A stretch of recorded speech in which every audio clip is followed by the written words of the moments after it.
Hello दोस्तों, मैं अविनाश राणागत आया हूँ एक नया वीडियो लेके। और आज का मेरा स्पेशली टॉपिक है जो तीसरी लहर आ रही है हमारी डेल्टा प्लस वेरिएंट। तो इसके पहले दोस्तों मैं सबसे रिक्वेस्ट करूंगा आप सभी से कि मेरे चैनल को आप सब्सक्राइब कीजिए, बेल आइकन को दबाइए ताकि मेरे पूरे वीडियो आप तक पहुंच सके। और साथ साथ मेरे वीडियो को लाइक कीजिए, शेयर कीजिए और जो भी कुछ कंफ्यूजन है कुछ सवाल करना है तो आप मुझे कमेंट बॉक्स में कमेंट्स कीजिए। तो दोस्तों आज हम चालू करते हैं हमारा नया वीडियो डेल्टा प्लस वेरिएंट, मतलब तीसरी लहर। तो दोस्तों क्या है तीसरी लहर? जो बोला जा रहा है कि delta variant, delta plus variant आएगा, तीसरी लहर आएगी या फिर नहीं आएगी। तो हम आज इस पे पूरी बात करते हैं, पूरी चर्चा करते हैं डेल्टा प्लस वेरिएंट को लेकर। तो एक्चुअली डेल्टा प्लस वेरिएंट है क्या दोस्तों? अभी जो पहली लहर आई, दूसरी लहर आई, अब जो तीसरी लहर आने वाली है। तो पहली लहर आई तो उससे कुछ ज्यादा फर्क नहीं पड़ा हमारे जीवन पे। जो दूसरी लहर आई उसका नाम था डेल्टा वेरिएंट, ठीक है। अब डेल्टा वेरिएंट दूसरी लहर का नाम था। अब जो तीसरी लहर आई है तो उसमें स्पेसिफिक चेंजेस हुए हैं। जैसे कि मैंने लास्ट टाइम बताया हुआ था कि कोरोना की संरचना, जो पुराना वीडियो है उसमें, कि कोरोना की संरचना में स्पाइक प्रोटीन बना हुआ है बाहरी परत में।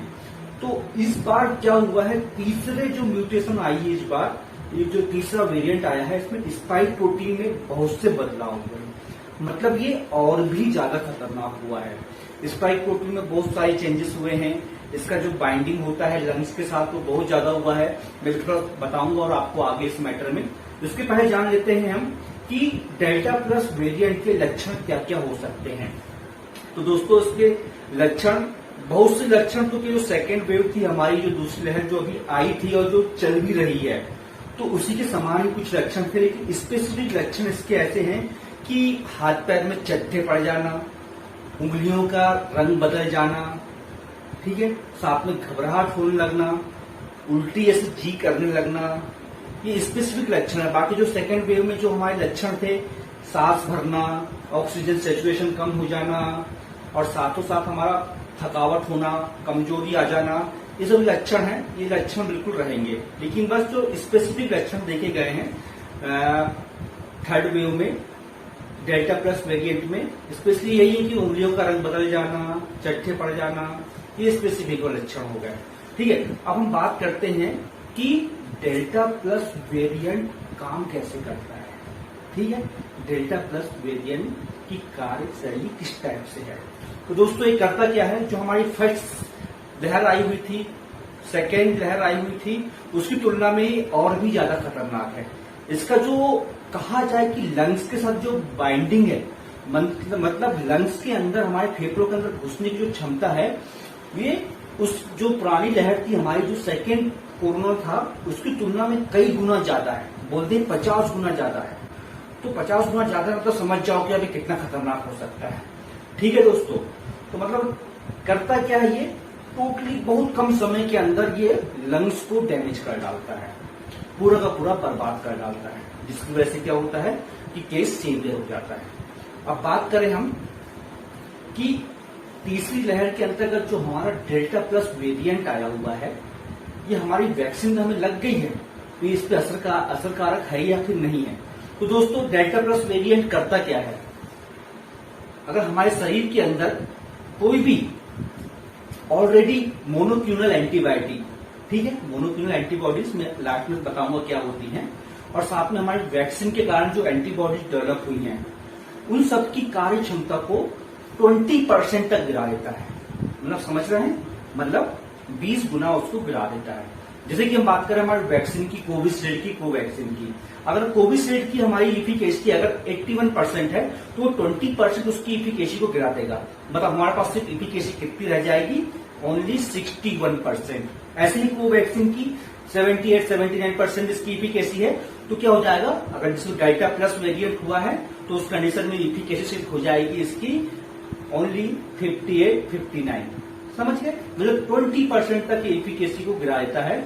मतलब फिर भी हमारा WHO ये बोलता है कि जिस वैक्सीन की 50% इफिकेसी होती है वो कारगर है, ठीक है, समझ रहे हैं। मतलब कोई वैक्सीन अगर 50% भी हमारे शरीर के अंदर है 50% भी अगर उसका असर है तो किसी भी टाइप का अगर वेरिएंट आ रहा है, किसी टाइप का म्यूटेशन आ रहा है तो उसकी कार्य क्षमता को कम कर देगा, उसको सप्रेस कर देगा। मतलब हम इन्फेक्टेड नहीं होंगे, अल्टीमेटली इन्फेक्टेड होंगे, लेकिन हो सकता है कि इन्फेक्टेड होंगे लेकिन हॉस्पिटलाइज होने की जरूरत नहीं पड़ेगी। तो दोस्तों वैक्सीन पे विशेष ध्यान दीजिए, वैक्सीन ज्यादा से ज्यादा लगवाइए, वैक्सीन का विशेष ध्यान दीजिए।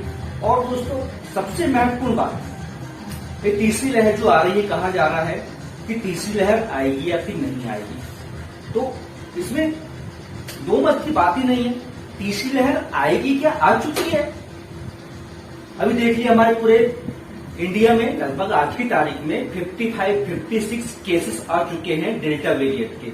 और इसमें खुशखबरी की बात यह है कि लगभग 45,000 के आसपास स्कैनिंग हुई है ना। 45,000 के आसपास स्कैनिंग हुई। 45,000 में से सिर्फ 55-56 केसेस सामने आ पाए हैं, लेकिन वो भी ऐसे कुछ ज्यादा सीवियर नहीं हो पाए, नॉर्मल ट्रीटमेंट से वो ठीक हो गए हैं। उसमें सिर्फ एक ही मौत हो पाई, वो भी उज्जैन में एक पेशेंट था और जिला अस्पताल में ही उसकी मौत हो पाई, और सेवेरिटी के कारण जो भी हो पाई उसका, तो डेल्टा प्लस वेरिएंट में। और हमारे पास एग्जैक्टली अभी डाटा नहीं है हमारे पास कि डेल्टा प्लस वेरिएंट अब आएगा तो कितना खतरनाक होगा। आ तो गया है लेकिन इतना डाटा अभी हमारे पास नहीं आ पाया है कि एक्चुअली में कितना ज्यादा खतरनाक हो सकता है, इस पे और क्या क्या लक्षण लेके आ सकता है। इसके भी स्टडी साइंटिस्ट के पास नहीं है, WHO के पास नहीं है, किसी भी टाइप की स्टडी नहीं है। अब इसकी बात करें, जो डेल्टा प्लस वेरिएंट है आज के समय का सबसे फेमस नाम है और वर्ल्ड वाइड वेब पे सबसे ज्यादा छाया हुआ है डेल्टा प्लस वेरिएंट। अब डेल्टा प्लस वेरिएंट आया कहां से, तो स्वाभाविक सी बात है, इस सबकी पैदाइश चीन ही है। जो पहला लहर आया हुआ था कोरोना का, चीन के वुहान शहर से आया हुआ था, इस बात को सब कोई जानते हैं। उसी से म्यूटेशन होता गया, रिप्लिकेशन होता गया, और आज सेकेंड वेव आई। सेकेंड वेव मतलब डेल्टा वेरिएंट। उसके बाद क्या हुआ, जैसे कि समय बढ़ते जाता है, समय बदलते जाता है, वायरस भी अपना रूप रंग सब बदलते जाता है और पावरफुल होते हुए जाता है। ऐसे ये हुआ, दूसरी लहर में बहुत ज्यादा पावरफुल हुआ डेल्टा वेरिएंट के रूप में। अब हो सकता है कि और ज्यादा पावरफुल होके आए और डेल्टा प्लस वेरिएंट जो नाम दिया गया है, तो हो सकता है कि और भी ज्यादा खतरनाक हो हमारे लिए, हमारे जीवन को और ज्यादा बर्बाद कर सके, है ना। एक एग्जाम्पल समझाता हूं मैं आपको सॉरी। जैसे कि 100-200 साल पहले हमारे पूर्वज दादा परदादा हुआ करते थे, ठीक है। दादा परदादा हुए हमारे 100-200 साल पहले, उनकी संतानें हुई, हमारे माता पिता हुए, सबको हुए, विस्तार बढ़ते गया। तो इसमें क्या हुआ, सब में कुछ ना कुछ चेंजेस आता गया, ठीक है। चेंजेस आता गया, रंग बदला, रूप बदला, रंग बदला, सब कुछ बढ़ा, ताकत बढ़ी, खानदान बढ़ा, सब कुछ बढ़ा, ठीक है। तो कहीं ना कहीं सब में चेंजेस होता गया, ठीक है। ऐसे ही ये कोरोना वायरस है, इसमें रिप्लिकेशन होते जाता है, म्यूटेशन होते जाता है, और साथों साथ इसमें बदलाव आता है। किस रूप में आना है, कैसे रंग में आना है, ये बिल्कुल मालूम नहीं हो पाता है। जैसे कि हम बार बार साइन करते हैं, 1000 बार साइन करें, अब आपको बोलेंगे 100 बार साइन करो, आप सिग्नेचर करो आप, ठीक है। आप एक बार साइन करोगे, दूसरी बार साइन आपका दूसरा बनेगा, तीसरी बार आपका थोड़ा दूसरा बनेगा, थोड़ा बहुत कुछ चेंजेस होगा, कुछ ना कुछ सॉरी। तो उसी प्रकार से कोरोना वायरस है, कहीं ना कहीं थोड़ा थोड़ा उसमें चेंजेस आते जाता है, और चेंजेस आने के साथ इसमें कुछ ना कुछ बदलाव आते हैं, और कुछ अलग अलग कैरेक्टर आते हैं, और कितना खतरनाक हो सकता है, कितने इस पे क्या प्रभाव डाल सकता है, ये कोई अभी नहीं जानता है आज की तारीख में। अब बहुत सी अफवाहें चल रही हैं डेल्टा प्लस वेरिएंट के लिए, ये डेल्टा प्लस वेरिएंट स्पेशली बच्चों को इफेक्ट करेगा। तो दोस्तों अभी आज की तारीख में ऐसा कोई एविडेंस नहीं है, आज की तारीख में ऐसा कोई डाटा नहीं है, ये सिर्फ बच्चों को ही इफेक्ट करेगा। ये तो वायरस है, ये किसी को भी इफेक्ट कर सकता है, ऐसा नहीं कि बच्चों को शिकार करे। और कितना खतरनाक हो सकता है, खतरनाक नहीं हो सकता है, ये सब डिपेंड करता है हमारे डाटा पे, ठीक है। ये पूरा का पूरा डाटा WHO कलेक्ट करेगा, ठीक है। इससे तो हमारे साइंटिस्ट, इंडिया के साइंटिस्ट, ऑल ओवर वर्ल्ड के साइंटिस्ट, ICMR, पूरा का पूरा सब कुछ इसको तय करेगा कि कितना खतरनाक हो सकता है, कितना खतरनाक नहीं हो सकता, ठीक है। इसके लिए हम बात करें, कोई मरीज कोरोना पॉजिटिव है, ठीक है, अब कैसे पहचाने कि उसको थर्ड वेव मतलब डेल्टा प्लस वेरिएंट है, मतलब तीसरी लहर का इसको कोरोना है, डेल्टा प्लस वेरिएंट आया हुआ है इसे। तो अब हमने नाम सुने हुए थे, आरटीपीसीआर करवाना, सीआरपी करवाना, एचआरसीटी कराना, सीटी स्कैन कराना, डी डाइमर कराना, तो ठीक है, इसमें हम आइडेंटिफाई कर ले रहे थे कि ये डेल्टा वेरिएंट है, ठीक है। लेकिन अब आगे सामने सवाल खड़ा ये हो गया कि अब कैसे पहचाने कि ये डेल्टा प्लस वेरिएंट है। तो इसके लिए क्या हो गया, प्रॉपर जीनोम टेस्टिंग हो रही है ना। अब दुनिया भर के नाम हम बड़ी मुश्किल से रट पाए थे सबके सब, अब आरटीपीसीआर होना, सीपीआर होना, डी डाइमर होना, फलाना फलाना, अब आ गई जीनोम टेस्टिंग। अब जीनोम टेस्टिंग क्या है, अब जीनोम टेस्टिंग जनरली क्या है कि स्पेसिफिक लैब बनी हुई है जीनोम टेस्टिंग के लिए। पहले अभी इंडिया में हमारे पास पूरी 8 लैब्स थी, अब आज की तारीख में धीरे धीरे कोरोना की दृष्टि को देखते हुए आज की तारीख में 28-30 पूरे देश भर में लगभग ये लैब बन गई हैं। तो प्रॉपर इसका सैंपल्स लेके जीनोम लैब में भेजा जाता है और तब जाके मालूम हो पाता है हमें कि ये डेल्टा प्लस वेरिएंट का ही पेशेंट है। तो स्पेशली इसके लिए भी आरटीपीसीआर जो रैपिड एंटीजन टेस्ट है वो काम नहीं आता है।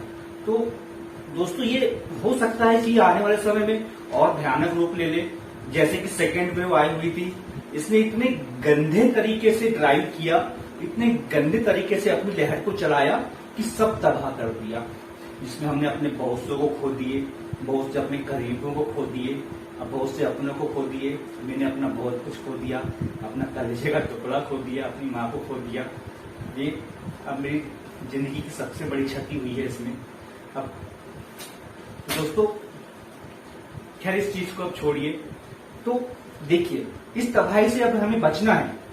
दूसरी तबाही हमने देख ली कोरोना लहर में कि तबाही कितनी भयानक हुई है, और तीसरी लहर से अगर हमें बचना है तो स्पेशली अब हमें जरूरत है एसएमएस की, जो हम अभी तक करते हुए आ रहे हैं। ठीक है, एसएमएस मतलब सैनिटाइजर, मास्क, सोशल डिस्टेंसिंग। अब इसमें हमें क्या जोड़ देना है, और साथ में वैक्सीनेशन कंपलसरी करवाना है हमें। ठीक है, जैसे मैंने सबसे पहले क्या बात किया हुआ है, अगर वैक्सीनेटेड पर्सन है तो अगर 50% भी उसमें एंटीबॉडीज हैं तो उसके बचने के चांसेस बहुत ज्यादा है। और अगर कोई कोरोना संक्रमित हो गया है और उसमें मोनोक्लोनल एंटीबायोटिक हैं, एंटीबॉडीज हैं, तब भी उसके बचने के चांसेस है, मतलब उतना सेवियर नहीं होगा, लेकिन फिर भी हो सकता है कि वो संक्रमित हो जाए। फर्स्ट डोज के बाद भी वो संक्रमित हो सकता है, सेकेंड डोज के बाद भी वो संक्रमित हो सकता है, और इवन मोनोक्लोनल एंटीबॉडीज होने के बावजूद भी वो संक्रमित हो सकता है।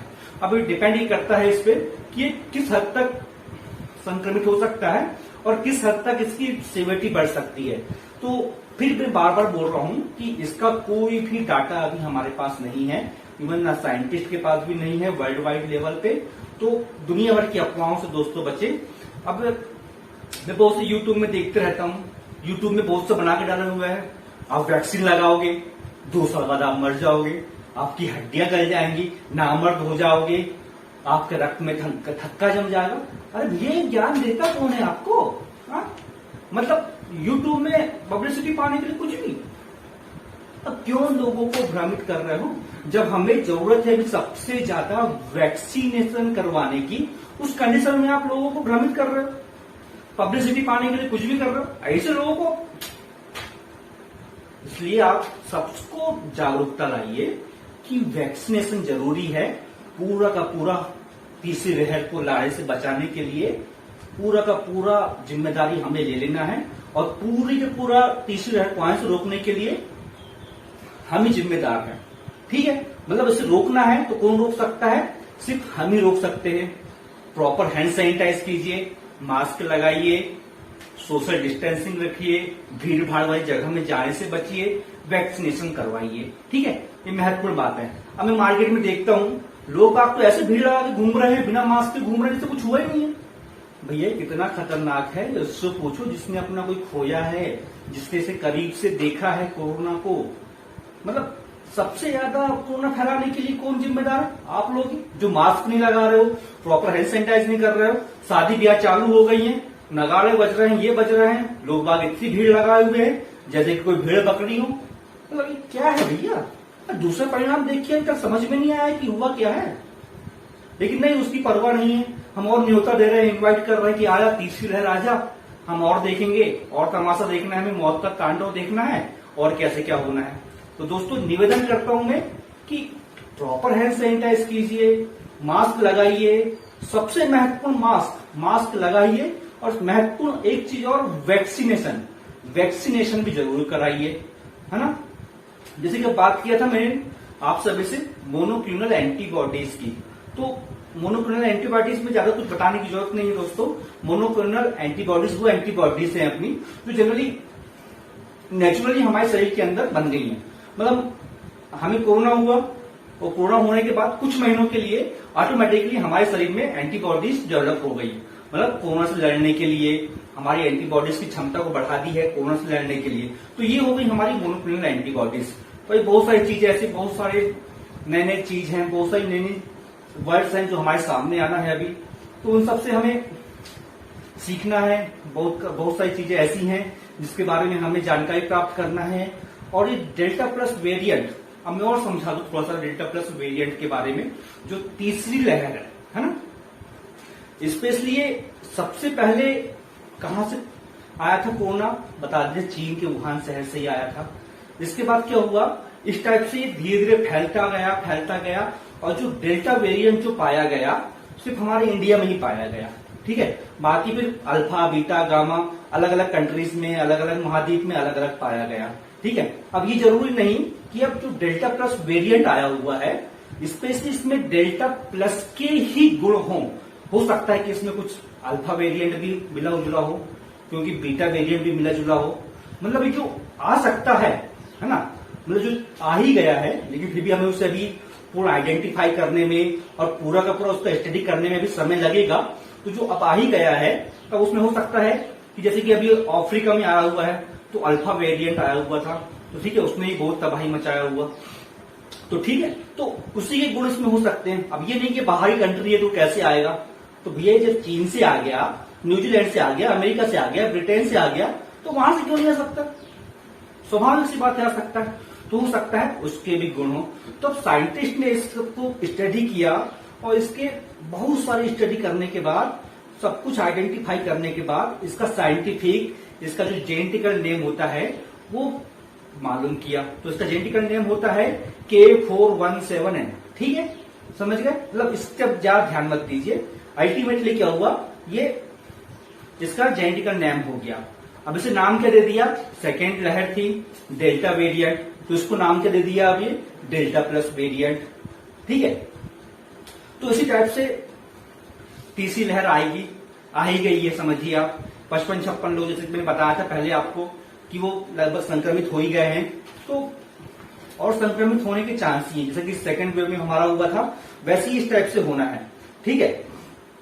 अब बात करें कि ये कहां कहां आ गया है हमारे, तो आप सबको जानते हैं कि 55-56 केसेस में सबसे पहले हमारे इंडिया में, हमारे देश में कहां पे आता है, महाराष्ट्र में, ठीक है। तो वैसे सबसे बड़ा केस आज की तारीख में डेल्टा प्लस वेरिएंट के महाराष्ट्र में ही है, साथ में मध्य प्रदेश में है, केरल में है, पंजाब में है, राजस्थान में है, ऐसा कुछ 7-8 लगभग स्टेट्स में लगभग ये पहुंच चुका है। तो इसे तेजी से फैलने में बिल्कुल ज्यादा समय नहीं लगेगा, ठीक है। अब जैसे कि अब हमें मालूम हो गया कि डेल्टा प्लस वेरिएंट का पेशेंट यहां मिला है, ठीक है। तो अब क्या जरूरी है कि उसकी प्रॉपर स्कैनिंग की जाए। प्रॉपर स्कैनिंग कैसे की जाए, कि उसकी पूरी हिस्ट्री मालूम की जाए, कॉन्टेक्ट हिस्ट्री, कि ये कहां से आया, ठीक है। मतलब जो बंदा, जिस बंदे को हो गया है डेल्टा प्लस वेरिएंट, ये कहां से आया, किस किस से मिला, कहां कहां गया, ठीक है। और ये प्रॉपर कहां से ओरिजिन हुआ इसका डेल्टा प्लस वेरिएंट, वो मालूम करना, और उसको आइसोलेट तुरंत कर दो, तुरंत बिल्कुल खुले साड़ी तरह मत छोड़ो उसको, तुरंत आइसोलेशन में डाल दो, और साथ में जो जो उसके कांटेक्ट में आया हुआ है उसकी बिल्कुल प्रॉपर स्कैनिंग कीजिए। जैसे कि सेकंड वेव में नहीं किया गया, थोड़ी बहुत लापरवाही बरती गई, बहुत सी लापरवाही बरती गई, जिसका भुगतान बहुत बड़ा हुआ, तो इसके जरूरी की प्रॉपर स्कैनिंग की जाए इसकी, और साथ में आइसोलेट कर दिया जाए तुरंत के तुरंत। और ट्रीटमेंट जो भी है गवर्नमेंट तैयार कर रही है, साथ में हमारे हॉस्पिटल्स भी बिल्कुल तैयार हैं, बिल्कुल ऑक्सीजन लेके बैठे हुए हैं, वेंटिलेटर लेके बैठे हुए हैं, पूरी मेडिसिन लेके बैठे हुए हैं, जो बहुत सारे जो गाइडलाइंस है उसको फॉलो करने के लिए तैयार बैठे हुए हैं। तो इस बार अगर third wave delta plus variant की अगर भयानक रूप लेती भी है, तो उस कंडीशन में फिर भी ऐसा नहीं है कि हॉस्पिटल की जो मारामारी हुई थी, जो दिक्कत गई थी, जो किल्लत गई थी, इस बार और किल्लत सहन करना पड़े, क्योंकि ऑलरेडी हम प्रिपेयर हैं, हम लड़ने के लिए तैयार हैं कि हाँ डेल्टा प्लस वेरिएंट आता भी है और मतलब आएगा भी तो किसकी वजह से, हमारी वजह से, हमारी लापरवाही की वजह से ही अगर ये आता भी है तो हाँ जो हॉस्पिटल्स वगैरह, हमारे साइंटिस्ट वगैरह, हमारे डॉक्टर्स वगैरह सभी के सभी प्रिपेयर है। लेकिन फिर मैं दोबारा से रिपीट कर रहा हूं दोस्तों कि इसे रोकने के लिए हमारे पास सिर्फ एक ही सॉल्यूशन है, वो भी हमारा सॉल्यूशन क्या है, SMS+V, sanitiser, mask, social distancing plus vaccination. इसलिए वैक्सीन जरूर लगवाएं, सोशल डिस्टेंसिंग बना के रखें, सिंगल मास्क नहीं डबल मास्क लगाएं, बार बार बोल रहा हूं मास्क मास्क मास्क मास्क जरूर लगाएं, टाइम टाइम पे हाथ सैनिटाइज करते रहे, बहुत अति आवश्यक काम हो तभी बाहर निकले। और गवर्नमेंट ने चीज बहुत गलत की है, एक समय कर दी है कि आप सुबह 6 से लेकर रात के 10 तक मार्केट ओपन। अरे भैया इतना लंबा समय क्यों दे रहे हो, मत दो ना, एक दायरा तैयार कर दो। आप भीड़ देख लो कैसी लगी हुई है, लोगों को समझ में नहीं आ रहा है कि क्या चल रहा है। अभी कोरोना प्लस वेरिएंट, अपना वेरिएंट आ गया, थर्ड स्टेज आ गई, इसके बावजूद भी कुछ नहीं, कुछ दिखाई नहीं दे रहा है। बस हो गया, हमें निकलना है, हमें घूमना फिरना है, हमें शादी ब्याह में जाना है, हमें ये करना है, फलाने ठिकाने करना है, बस वही चल रहा है, बस हो गया। तो अभी भी समझ जाइए, अभी भी वक्त है हमारे पास की जिसे हम कंट्रोल कर सकते हैं आराम से। और अगर फिर भी अगर नहीं कर रहे हैं कंट्रोल तो भुगतने के लिए तैयार हो जाइए। बाकी फिर वही बोल रहा हूं मैं, मास्क प्रॉपर पहनिए, हैंड सैनिटाइज टाइम टाइम पे करते रहिए, दूरी बना के रखें और वैक्सीनेशन जरूर करवाएं। सॉरी। और जैसे कि मैंने बात किया हुआ था, जो लास्ट टाइम बताया था कि जो स्पाइक प्रोटीन होते हैं, सेकेंड वेव कोरोना वेरिएंट की जो बात किया हुआ था मैंने, स्पाइक प्रोटीन बाइंड किससे होते हैं, रिसेप्टर के जरिए फेफड़ों के अंदर घुसते हैं। तो जो इसकी कैपेबिलिटी है, जो इसकी बाइंडिंग है, बहुत ज्यादा सॉलिड है डेल्टा प्लस वेरिएंट की। मतलब ये ज्यादा समय बिल्कुल नहीं लेता, क्या पहचान, कोई स्वागत वागत नहीं, कोई कुछ नहीं, कोई चाय पानी नहीं, सीधे अंदर जाओ, घुस जाओ, जाके आराम करने लगो और अपने धड़ाधड़ संख्या बढ़ाते रहो, ठीक है। तो सबसे गंदी बात इसकी यही है, इसलिए इसे रोकने के लिए हमें प्रॉपर प्रिकॉशंस लेते जाना है और प्रॉपर हमें सावधानी बरतना है। हो सकता है कि अब इस डेल्टा प्लस वेरिएंट में वैक्सीन काम ना करे, मे भी, मतलब हो सकता है, जैसे कि WHO बोल रहा है कि अगर 50%, अगर खुशखबरी की बात यह है कि अगर 50% इफिकेसी भी अगर हमारे शरीर के अंदर बच जाती है, 50% भी अगर एंटीबॉडीज हमारे शरीर में रह जाती हैं, तब भी हम इससे सुरक्षित रह सकते हैं। और सुरक्षित ना रह पाए फिर भी बहुत हद तक हम रिकवर हो सकते हैं। मतलब अल्टीमेटली हमें हॉस्पिटलाइज होने की जरूरत नहीं पड़ेगी, अल्टीमेटली हम बच ही जाएंगे। तो हो सकता है कि ये डेल्टा प्लस वेरिएंट और भी ज्यादा खतरनाक हो। अभी प्रॉपर इसकी कोई भी स्टडी नहीं है दोस्तों, दुनिया भर की अफवाह है, जो भी दुनिया भर कुछ करता है, बताता है, कुछ भी सुनता बोलते रहता है, तो उसकी बातों में बिल्कुल ना जाए, बिल्कुल प्रॉपर स्टडी के साथ कीजिए। और दोबारा से वही बोलूंगा दोस्तों, डेल्टा प्लस वेरिएंट को आने से हमें रोकना है, तो जो कोरोना प्रोटोकॉल है उसको अपनाइए, अपने आप को बचाइए, अपने परिवार को बचाइए और इस बीमारी से बिल्कुल दूर रहिए, क्योंकि बहुत खतरनाक चीज है। अगर सेकेंड वेव से अगर हमें समझ में नहीं आया है तो फिर भी कुछ नहीं कह सकते। हाँ, तो दोस्तों बस आज के लिए इतनी जानकारी कि आई होप कि आपको थर्ड वेव मतलब डेल्टा प्लस वेरिएंट की जितनी जानकारी थी आपको पसंद आई होगी। और दोस्तों आपको अगर पसंद आई होगी तो मेरे इस वीडियो को लाइक कीजिए, शेयर कीजिए और मेरे चैनल मेडिकल इन्फॉर्मेशन को सब्सक्राइब कीजिए। तो दोस्तों मिलता हूँ मैं अविनाश शरणागत नेक्स्ट वीडियो में। जय हिंद।